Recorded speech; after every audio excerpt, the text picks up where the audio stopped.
नमस्कार. वेस्टर्न डिस्टर्बन्समुळे सध्या देशात अवकाळी पावसाने थैमान घातलंय. हवामान विभागाने वर्तवलेल्या गेल्या 3 दिवसातील अंदाज खरा ठरलाय.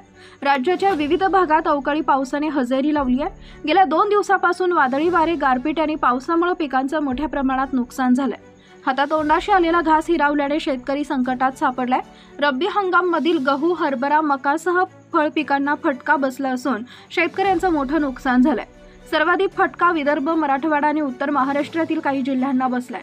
त्यानंतर आता हवामान विभागाकडून पुढील 2 ते 3 दिवस पावसाची शक्यता कायम असेल असा अंदाज वर्तवण्यात आलाय. भारतीय हवामान खात्याच्या अंदाजानुसार आजपासून 1 मार्चपर्यंत देशातील अनेक भागात अवकाळी पाऊस आणखीच धुमाकूळ घालणार आहे. महाराष्ट्रावरही अवकाळीचं संकट कायम राहील अशी शक्यता वर्तवण्यात आली आहे.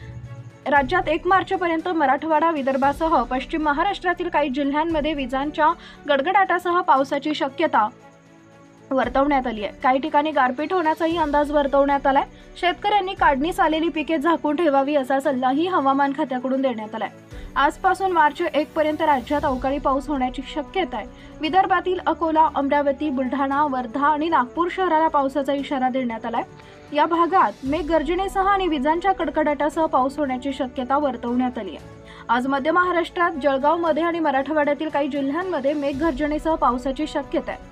भारतीय हवामान खात्याने वर्तवलेल्या अंदाजानुसार पुढील 2 दिवसात महाराष्ट्रासह उत्तरेतील उत्तर प्रदेश, हरियाणा, पंजाब, दिल्ली, राजस्थान, झारखंड, मध्य प्रदेश, छत्तीसगडसह पूर्वेतील आसाम, मेघालय, नागालँड आणि मणिपूर या राज्यात देखील मेघगर्जना आणि विजांच्या कडकडाटासह पावसाची शक्यता आहे. तसेच उत्तर प्रदेश आणि पंजाबच्या काही भागात गारपिटीचा देखील अंदाज व्यक्त करण्यात आलाय.